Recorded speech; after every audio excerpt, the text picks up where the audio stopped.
Aleluia. Eu queria que você abrisse a tua Bíblia, irmão, em 1 Coríntios, capítulo 1.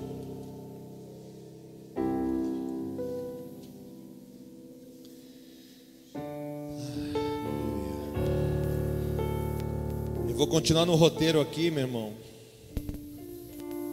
Aleluia.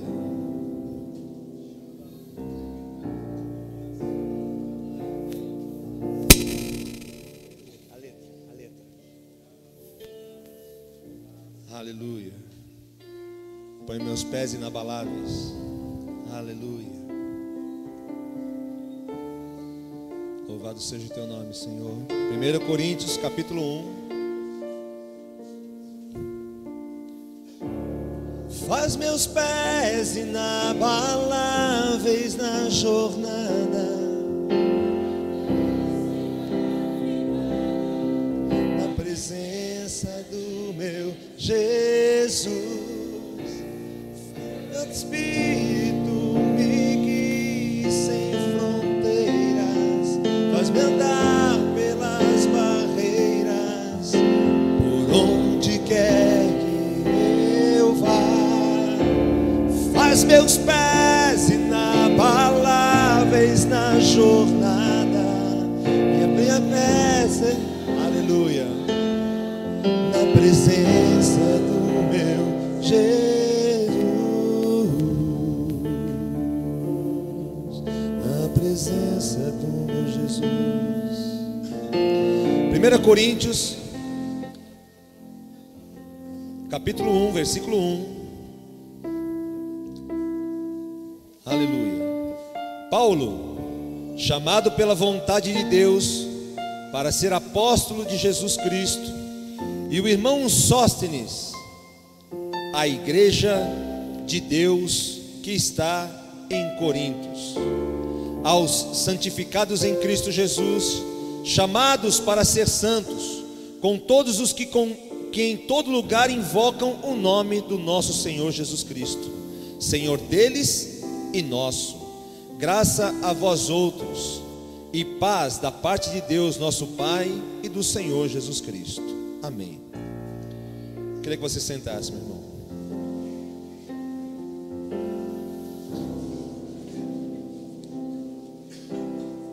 Aleluia. Irmão, rapidinho eu quero pegar um contexto aqui antes de nós entrarmos nesta parte, a gente dá continuidade. Eu não sei, irmão, qual foi o teu conceito há muitos anos sobre a igreja. Nem tampouco sei por que você está aqui hoje.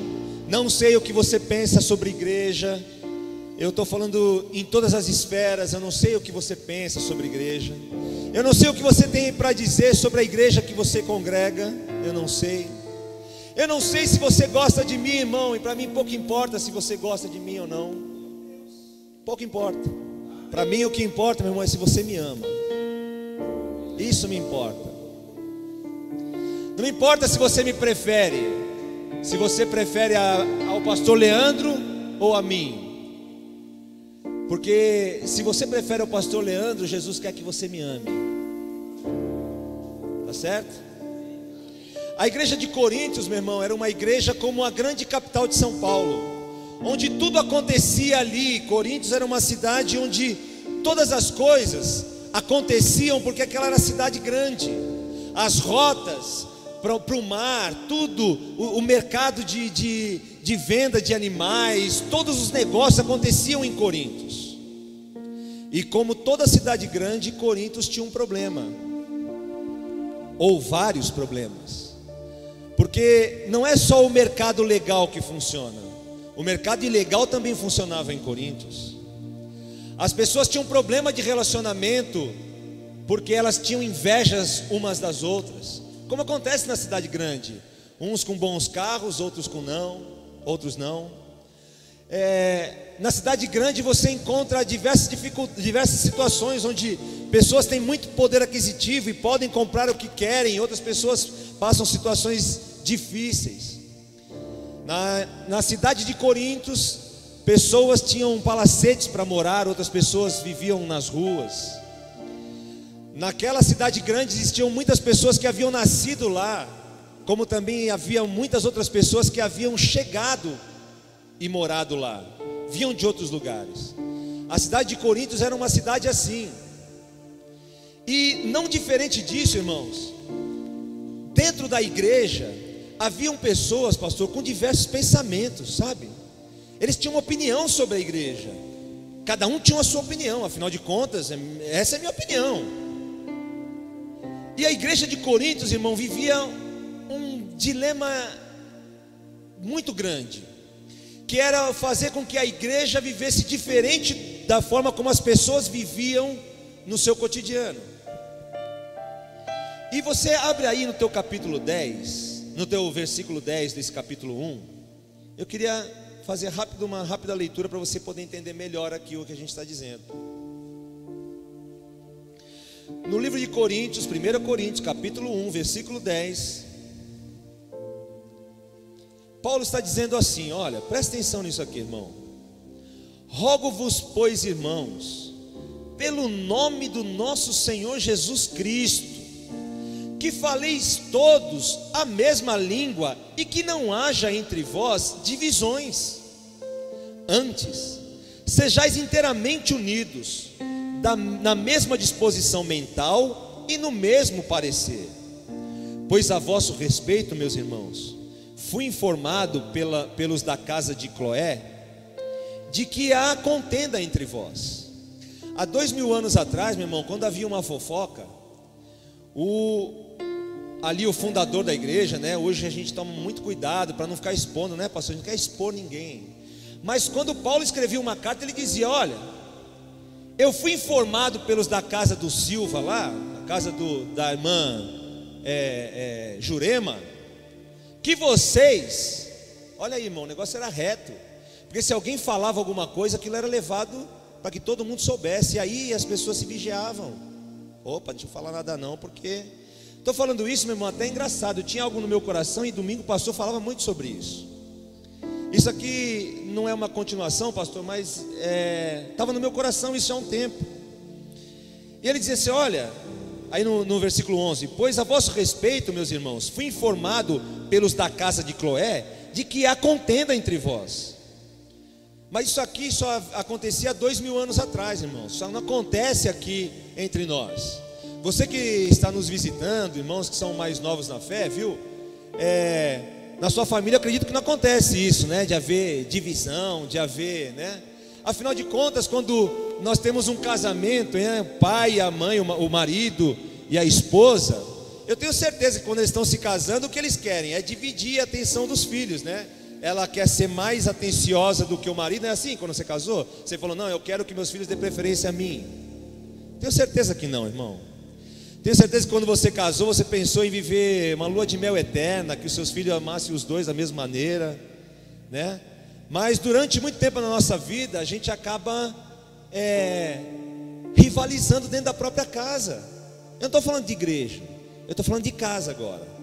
Embora Paulo está dizendo que dentro da igreja havia contendas, muitas vezes, irmãos, nós trazemos contenda para a igreja porque a nossa casa é assim. A nossa casa é dividida. A gente não se relaciona com o marido com a mulher.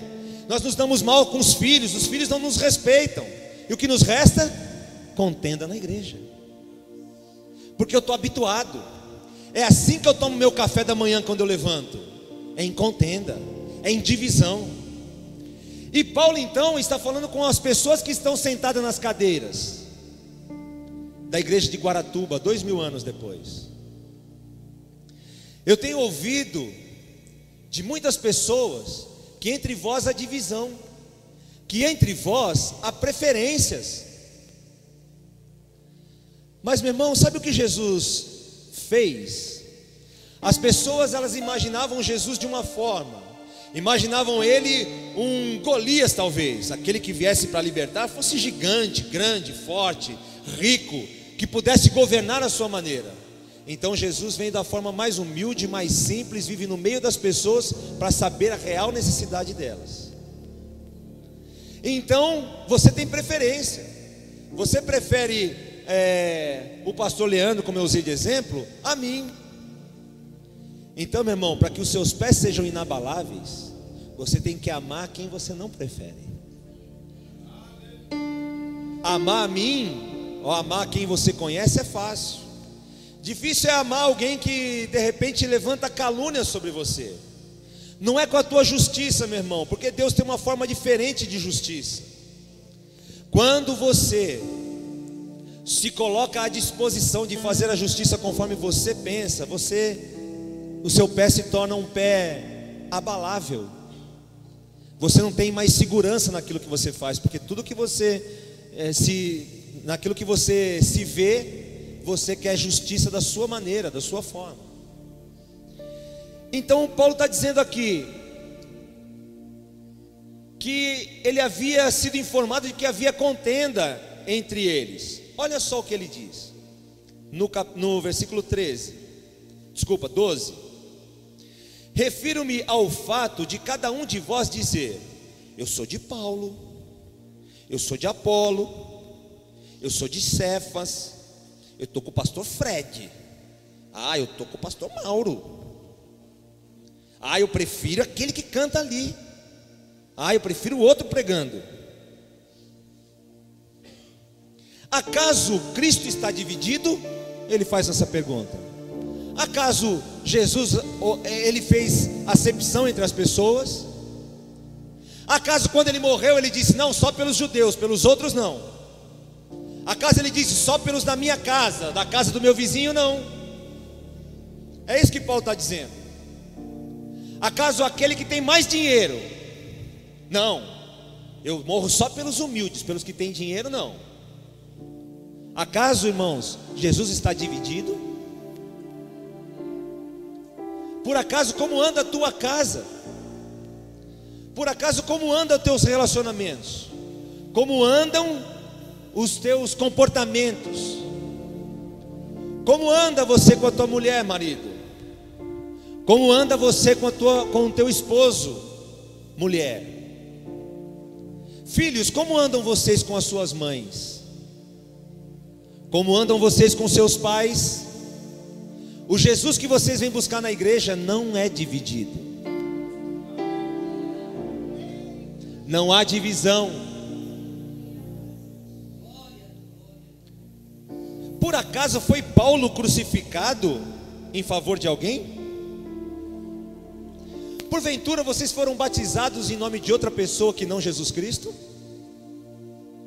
E por que a preferência? E por que amar mais um filho do que o outro? E por que preferir mais a um irmão do que o outro? Por acaso ele aceitou Jesus e você aceitou outra pessoa? Por acaso ele se comprometeu com essa igreja e você com outra? Irmão, sabe qual é o nome que se dá à pessoa? Um dos nomes, são tantos nomes que se dão a esse tipo de atitude, mas um dos nomes a qual eu li outro dia e achei interessante. Sabe qual é o nome que se dá a uma pessoa que pega alguma coisa ilegal de um lado e leva ela para outro lado? Sabe aí, nos morros, você ouve muito falar sobre isso, né? Um produto ilegal que se leva de um lado para o outro é um traficante. Quando você pega uma informação, e o pastor estava falando aqui, né, do telefone sem fio, você pega aquilo, não sabe se aquilo é verdade ou não, e sai transmitido e muda tudo. Você se torna um traficante de escândalo, irmão, quando você sai fofocando por aí sobre a vida dos outros. Você pega a fofoca daqui, que fofoca é coisa ilegal. Se tem uma coisa que Deus abomina, irmão, é a língua que amaldiçoa. Então, irmão, talvez, não, me chamou de fofoqueiro, não, mas você é um traficante de escândalo, irmão, irmã, amigo, que fica fofocando aí das amigas na escola, que fica falando por aí, você está traficando uma coisa ilegal.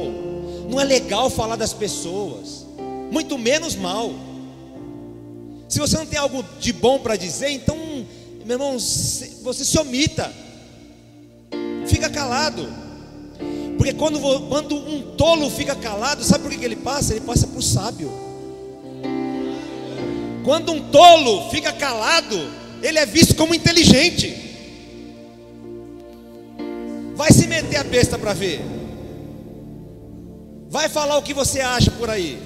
As pessoas te excluem, quando percebe que você foi um mal intencionado. Não sou eu que estou falando isso não, a Bíblia diz a respeito disso, livro de Provérbios: até o tolo, quando fica calado, se passa por sábio. E quando você não é um traficante de escândalo, meu irmão, e sabe de uma outra coisa, estou lembrando aqui o que Jesus fala a respeito de escândalo. Ele fala até o seguinte, que é bom que os escândalos venham, sabia? Porque aí a verdade aparece. Quando os escândalos vêm, é bom, porque a verdade aparece. Mas ele diz assim: mas ai de quem por quem vier o escândalo. Ai de quem, ai de quem, ai de quem por quem vier a fofoca, para quem vier a língua maldita. Ai desses.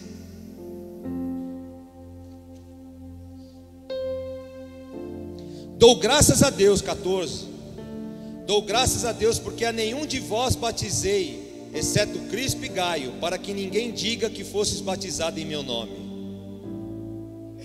Batizei também a casa de Estéfanas. Além desses, não me lembro se batizei algum outro, porque não me enviou Cristo para batizar, mas para pregar o evangelho, não com sabedoria de palavras, para que eu não anulasse a cruz de Cristo. É quando a gente omite muita opinião, meu irmão, parece que Jesus perde lugar. Quando você fala muito, Jesus perde lugar. Mais de ti, menos de mim. Você canta assim? É, pastor? Mais de ti, menos de mim. Não é assim? Mais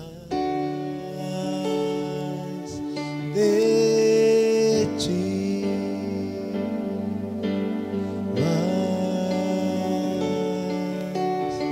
de ti,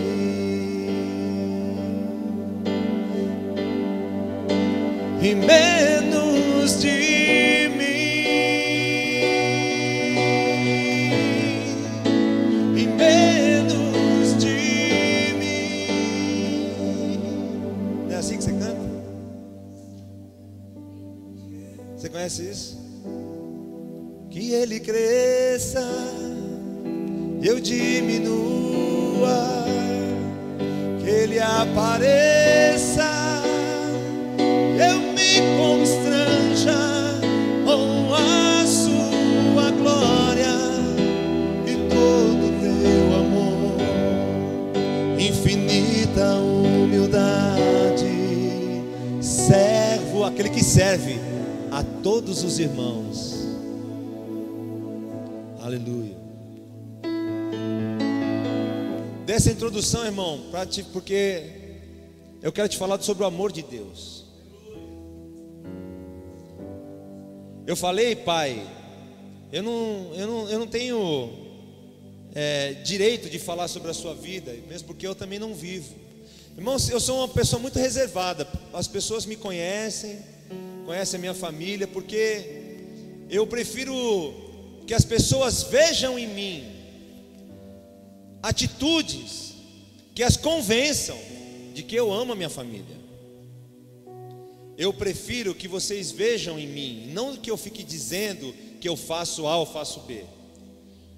Se você que me conhece sente que eu tenho amor pelos meus filhos, pela minha esposa, eu fico muito feliz por isso, meu irmão, porque é importante que você sinta isso. Porque, meu irmão, o importante para mim não é se você gosta de mim. O importante é que você me ame. Não é importante que alguém bata nas suas costas e diga que você é um cara legal, que você é uma mulher bacana. O importante é que mesmo você não sendo um cara legal e não tem sido uma mulher bacana, alguém te ame suportando estar com você, tendo respeito por você, sendo digno, preservando você de falácias, preservando a sua vida de escândalos. É assim que alguém pode te amar. Não é batendo nas suas costas, não é o amigo que te abraça, nem tampouco alguém que diz palavras bonitas para você, mas é alguém que, onde quer que você esteja, mesmo com esse comportamento aí, essa pessoa vai estar do teu lado dizendo que você é importante para ela e que ela não vai desistir de você. Se tem uma coisa, meu irmão, que Deus tem nojo, isso foi lá atrás, no começo de tudo, da história da humanidade, e hoje continua assim, é do pecado. Deus, Ele não tem paz com o pecado, meu irmão. Não adianta. Ele não tem paz com o pecado. Se tem uma coisa que deixa Deus irado, é o pecado. Não é o pecador, porque Ele ama o pecador. Ele ama você que vacila, porque na verdade é como um filho. Ele quer te ensinar a cada dia que você é importante para Ele, que você é amado do peito, chegado do Pai. Deus quer mostrar para você durante a sua existência, amigo, que não existe ninguém mais importante para Ele do que cada um de vocês. Porque Deus não está dividido. A igreja de Corintos era uma igreja que vivia como se vivia na cidade grande. As pessoas tinham divisão, você leu aqui, se dividiam, falavam uns dos outros, não apoiavam o ministério do pastor. Você entendeu? A igreja de Corintos era assim. Mas sabe como é que Paulo se dirigiu a eles? Lá no comecinho, quando a gente leu aqui em Coríntios, ele disse assim, ó: a igreja de Deus que está em Coríntios. Eu não sei, meu irmão, o teu comportamento. De fato não sei. Me interessa para que eu te ame, mas não me interessa saber quais são.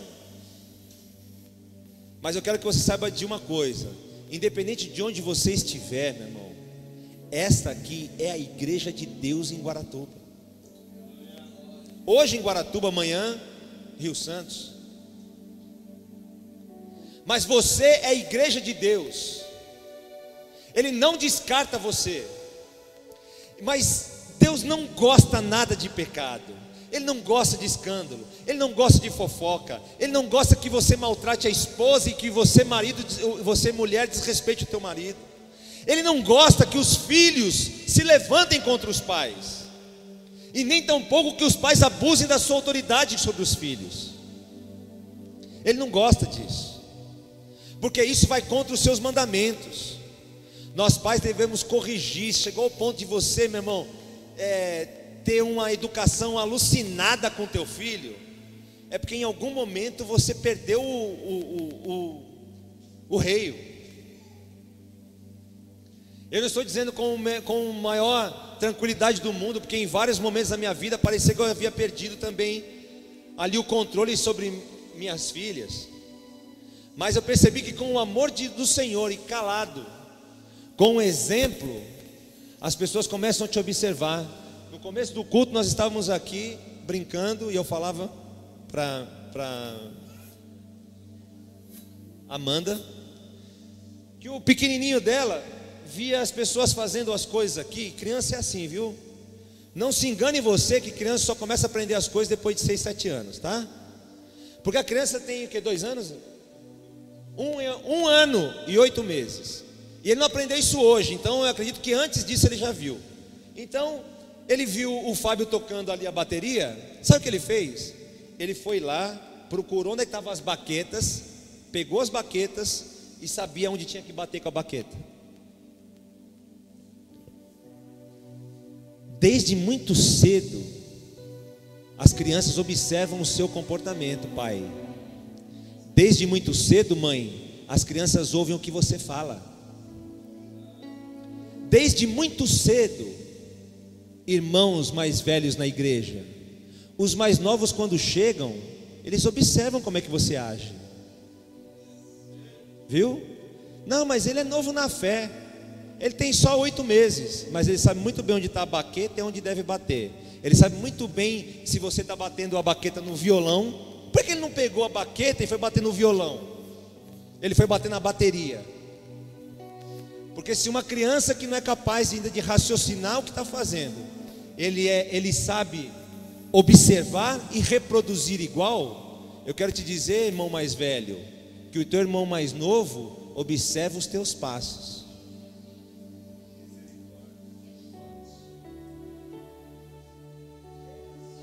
Então Deus não tem paz com o pecado, irmão. Não tem. Tem uma coisa que Deus, Ele exerce a justiça dele, e a justiça dele não é como a nossa. Sabe por quê? Porque a minha justiça é diferente com aqueles que eu prefiro do que com aqueles que eu não tenho preferência. A minha justiça na hora daqueles que eu tenho preferência é muito mais suave. Na sua casa eu creio que não é assim que você faz, né? No meio dos teus amigos, né? Tem um que fica ali, ó, na tua orelha e badalando você. Mas você sabe que tanto ele, quanto o A quanto o B não são merecedores da sua confiança, mas você é mais, porque você gosta de fazer política. Então você é mais complacente com um do que com o outro. Mas Deus não é assim. Porque o sol brilha sobre justos e injustos. Os olhos de Deus passeiam por toda a terra, amigo, amiga, irmão, irmã, contemplando a atitude do crente e do não crente. E então a justiça de Deus, ela é uma só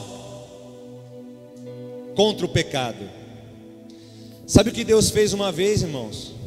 Ele pegou toda essa ira. Eu ouvia esses dias a pregação, e esse ponto me chamou a atenção. Deus pegou a sua ira contra o pecado. Olha aí, pastor. Pegou tudo aquilo que era ira do pecado do povo, das mazelas, das mentiras, das traições. Ele pegou tudo aquilo ele pegou, e ele lançou sobre Jesus. Deus pegou a sua ira, olha só. Deus pegou a sua ira, tudo aquilo que ele havia acumulado, e Jesus tomou o meu e o seu lugar. Como pecador, ele abriu os braços para receber a ira de Deus. Que amor é esse? Que algum inocente se coloca no lugar de quem é o criminoso, de quem é o culpado. Sabe que amor é esse, amor, meu irmão? É um amor de instinto.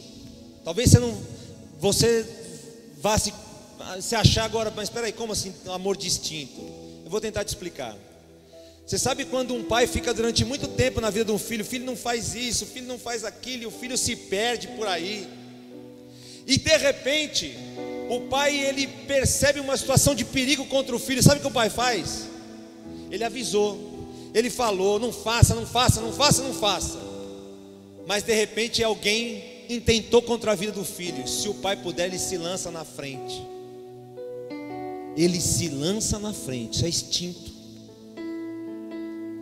Ah não, eu duvido você que é pai, você que é mãe, e que vê o seu filho dessa maneira, onde ele vai ser alvejado por alguma situação que ele mesmo criou, que você não vá lá e se coloque diante dele, fala, faz comigo, mas deixa meu filho ir. Jesus fez isso por mim e por você.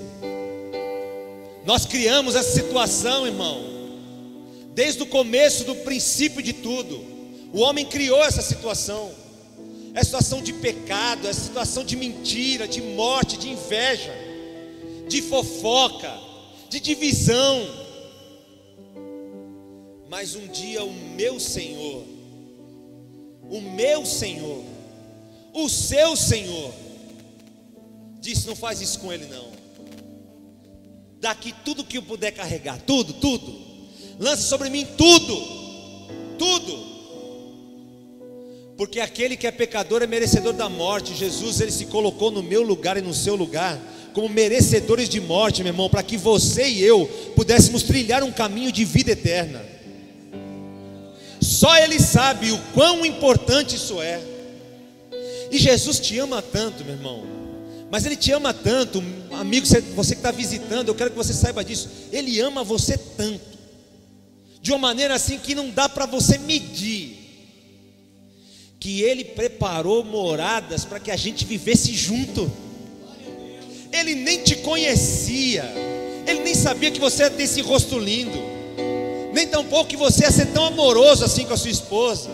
Ele nem sabia, esposa, que você ia ser uma mãe misericordiosa com os teus filhos, que você ia ser uma boa educadora. Filhos, ele nem sabia que você ia amar tanto a sua mãe, que você ia amar tanto e respeitar tanto o seu pai. Ele não sabia disso. E antes de saber disso, ele já foi preparar um lugar para que você e eu morássemos juntos com ele.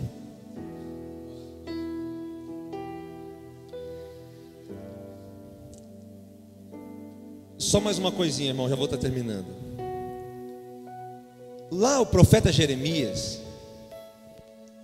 Deus usando o profeta lá em Jeremias 3,15, ele fala assim, que Deus colocaria no meio do povo pastores para pastorear o seu povo com inteligência e sabedoria. Lá no livro de 2 Pedro, capítulo 1, versículo 7, ele diz o seguinte: que tudo aquilo que foi dito pelos profetas não veio de intenção humana. Antes, todas as coisas vieram e foram geradas pelo Espírito de Deus. Homem nenhum disse algo do seu próprio querer nas profecias. Então, isso durou, meu irmão, atravessou séculos, atravessou milênios, para que ainda hoje Deus levantasse no meio do povo homens e mulheres que conduzissem o povo com inteligência e sabedoria, porque é Ele quem sustenta a igreja dele nessa terra.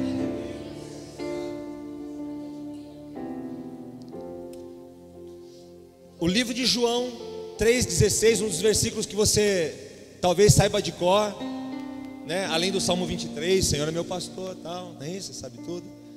E o João 3,16 diz assim, que Deus amou o mundo de tal maneira, Deus amou a mim e a você, de uma forma que você nunca amou ninguém, nem no momento mais apaixonado pela sua namorada ou namorado, nem no momento mais apaixonado quando nasceu seu filho, você pode comparar a maneira como Deus amou a mim e a você.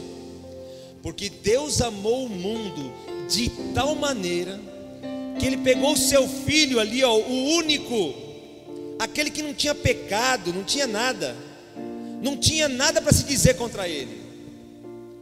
Porque se você sabe, meu irmão, Jesus é uma parte de Deus. Não pense que Deus é malvado não, viu? Porque se doeu em Jesus, doeu em Deus.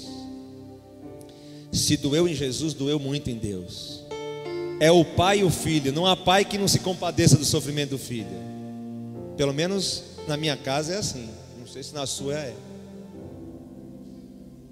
Mas Deus amou o mundo de tal maneira que pegou aquele que era puro, que era imaculado, que não tinha manchas, e entregou a vida dele por mim e por você. Mas isso é uma coisa que talvez a gente não consiga imaginar. Quanto é isso? O que é isso?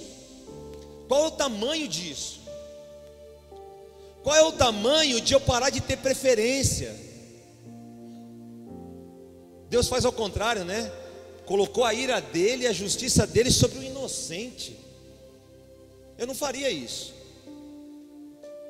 Deus faz aquilo que nós não estamos acostumados a fazer.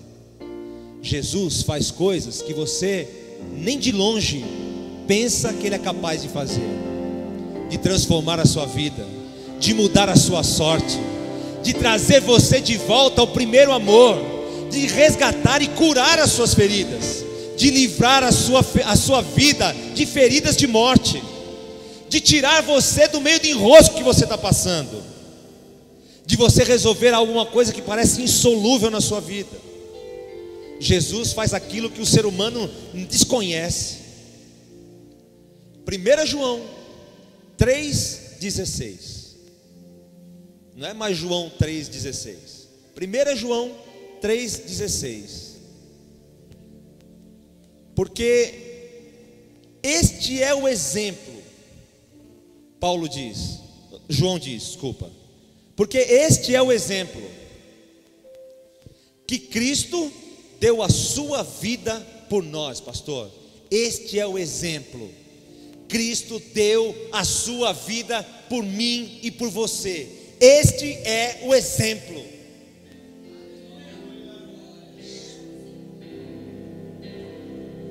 E então, no 17 ele diz assim: por isso, irmãos, sabe o que importa?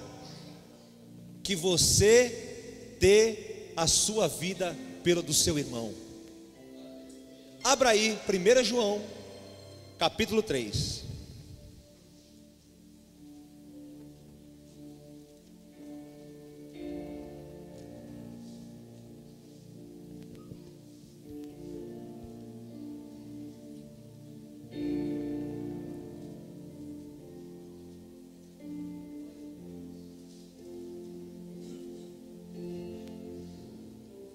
Quem é aquele que transforma o deserto em lago? Quem é aquele que transforma a terra seca em manancial? Quem é aquele que faz coisas absurdas, irmãos? O salmista Davi já conhecia. Deus é aquele que transforma o deserto em lago. Olha o deserto que você está vivendo, meu irmão. Se é em Deus, tem água para você beber. Tua terra está seca, mas Ele vai transformar a sua vida em manancial, porque do seu interior fluirão rios de água viva, que matará a sede de muita gente por aí, sem que você diga uma só palavra. As pessoas beberão da sua fonte. Não, mas eu sou terra seca. Mas Deus transforma a terra seca em manancial. Ele transforma a terra seca em manancial. 1 João 3,19.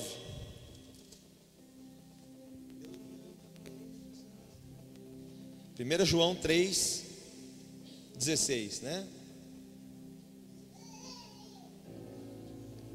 Está escrito aí, ó. Nisso conhecemos o amor. Você sabe como é que você deve, já que você não sabe como é que deve amar, então vou te dar um exemplo de amor, que aí talvez você, sempre olhando para esse exemplo, você se lembre como é que se deve amar. Você deve amar, meu irmão, quando você não for o culpado. Você deve amar quando não for a sua preferência. Os desafios de amar, eles estão naquilo que nos custa alguma coisa. Amar quem nos dá carinho é fácil. Nisto conhecemos o amor que Cristo deu a sua vida por nós, e devemos dar as nossas vidas pelos irmãos. Ora, aquele que possui recursos, que é rico, recursos deste mundo, e ver ao seu irmão passar necessidade e fechar-lhe os olhos do seu coração, como pode permanecer dele o amor de Deus? Filhinhos, não amemos de palavra, nem só de língua, mas de fato e de atitudes. O amor, ele tem atitude. O amor tem atitude. E eu vou terminar, eu quero que você vá lá para 1 Coríntios capítulo 13.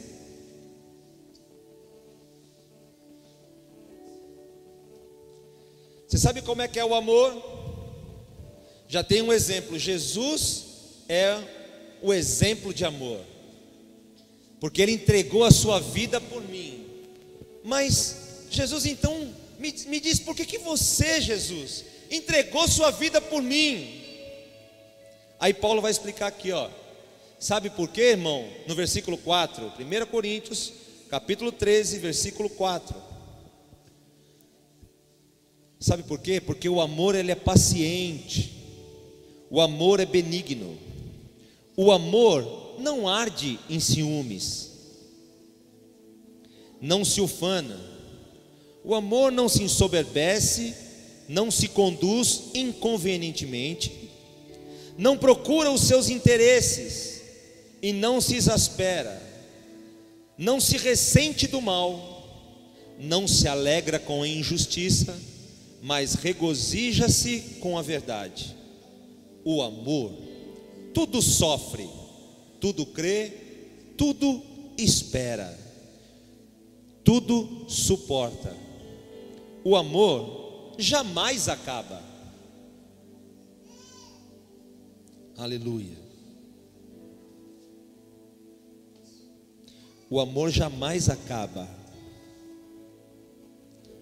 O amor verdadeiro, ele jamais acaba. Irmão, se um dia você amou a sua esposa verdadeiramente e hoje você tem dificuldade de relacionamento, eu quero te dizer que se um dia você amou, ele jamais se acabou. Mãe, se um dia você amou o seu filho verdadeiramente e as circunstâncias da vida te fez desistir deles, sabe o que eu quero te dizer? Que ainda existe algo aí no teu coração, amor, que jamais se acaba. Amigos que viveram muitos anos, escreveram muitas histórias juntas, como o pastor falava aqui, que esse momento de transição da igreja é um tempo de você escrever uma nova história, algo que você vai contar no futuro. É um tempo bonito, onde você pode escrever linhas bonitas nela. Se você um dia amou essa igreja, meu irmão, e hoje por algum motivo você anda aí meio reticente com as mudanças ou com as coisas, eu quero te dizer que é hora de reacender aquilo que ainda está no teu coração, porque o amor não se acaba. Nada se acaba, irmão. Não. Se um dia foi verdadeiro, não se acaba. Se um dia você amou a Jesus com todo o seu coração e hoje você está um submarino enferrujado, eu quero te dizer que Jesus tem o óleo para tirar essa ferrugem daí, porque o amor verdadeiro não se acaba. Tudo sofre, tudo crê, tudo espera, tudo suporta. O amor jamais se acaba. Porque havendo profecias, elas desaparecerão. Havendo línguas, cessarão. Havendo dons, ciência, inteligência e tantas outras ênsias da vida, tudo vai passar. Porque em parte conhecemos e em parte profetizamos. Quando porém vier o que é perfeito. Quem estava falando aqui na ministração sobre perfeição? Né, Andrei? Mas quando vier aquele que é perfeito, tudo aquilo que é em partes, meu irmão, será colocado de lado. Tudo aquilo que era preferência será colocado de lado. Quando porém vier o que é perfeito, então o que é em parte será aniquilado. Quando eu era menino, falava como menino, sentia-se como menino, pensava como menino. Quando cheguei a ser homem, desisti das coisas próprias de menino, porque agora vemos como em espelho, obscuro sim. Então o veremos, aquele que é perfeito, o veremos face a face. Agora neste momento conheço ele em partes, mas se existir o amor profundo, não se acaba, ele continua existindo. Agora conheço em parte, então conhecerei como também sou conhecido, porque você conhece Jesus em partes, meu irmão, mas ele te conhece plenamente. Então o conhecerei, assim como por ele eu sou conhecido, ou seja, conhecerei ele na plenitude, dos pés à cabeça, dentro de como ele é, o coração, como o amor dele foi grande por mim, porque é assim que ele me conhece. Agora pois, preste atenção, sabe o que permanece? A fé. Quem tem fé aí, diga amém. Amém? Quem tem esperança? Tem esperança, irmão? Tem esperança que as coisas vão mudar? Tem esperança que as coisas que você desistiu, ainda há chance de você se mexer aí, fazer as coisas acontecerem? Ainda é possível você resgatar aquele relacionamento que você teve outrora com a tua família, que um dia você teve um amor verdadeiro, porque o amor verdadeiro não se acaba. Então quando eu tenho certeza de que o amor verdadeiro não se acaba, eu tenho fé. E sabe o que a fé gera em nós? A esperança. Quando eu tenho fé, eu tenho esperança. Mas destes, o maior é o amor. Porque o amor, ele não se vende a qualquer preço. O amor não tem ciúme, o amor é paciente, o amor suporta as diferenças, ele suporta aquilo que é, ele aniquila aquilo que é só prazer meu. O amor de Deus está acima da sua vontade. O amor de Deus está acima dos seus pensamentos. Você tem 20, 30 anos de igreja, eu quero te dizer que o amor de Deus está acima das suas experiências. Quando você disser que você só quer o novo de Deus, Ele quer falar com você coisas velhas, coisas antigas. E quando você achar que só as coisas antigas funcionam, Ele quer falar com você coisas novas. Porque Deus não existe alguém nessa terra que é satisfeito plenamente com os seus desejos.